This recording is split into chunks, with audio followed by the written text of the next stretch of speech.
बदलापूरच्या MHADA कॉलनीतील BSUP योजनेतल्या घरांची प्रचंड दुरावस्था झाली। या घरांची वेळीच दुरुस्ती न झाल्यास एखादी मोठी दुर्घटना होण्याची भीती व्यक्त होते।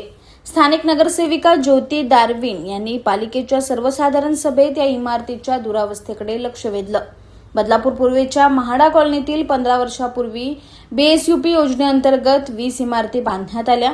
या इमारतीमध्ये जवळपास 400 कुटुंब राहतात। मात्र तेव्हापासून या इमारतींची दुरुस्ती झालेली नाही।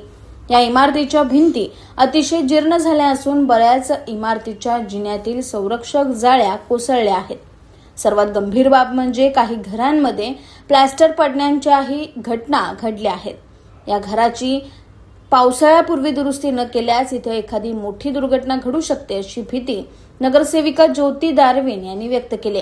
त्यामुळे या धोकादायक इमारतींच्या दुरुस्तीसाठी पालिका प्रशासन काय भूमिका घेतं हे पाहणं महत्त्वाचं ठरणार आहे।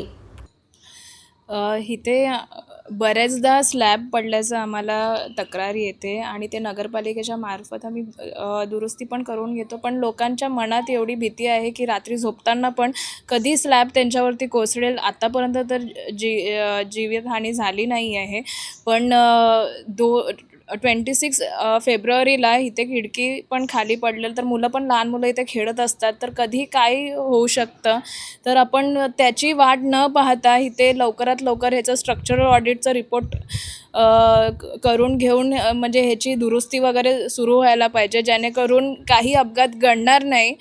आणि तेच हे लहान मुलांचं इथे कधी खेळताना काही अपघात होऊ शकतो, नाहीतर झोपल्या झोपेत स्लॅब पडू शकतो। तर हे सर्व गोष्टींचं आणि पावसाळा आता सुरूच होणार आहे, जवळच आहे पावसाळा, तर पावसाळ्यात उलट जास्त स्लॅब कोसळण्याची आपल्याला न्यूज भेटू शकते। तर मग ते गांभीर्य लक्षात ठेवून लवकरात लवकर ह्याचा निर्णय घ्यायला पाहिजे, हीच माझी अपेक्षा आहे।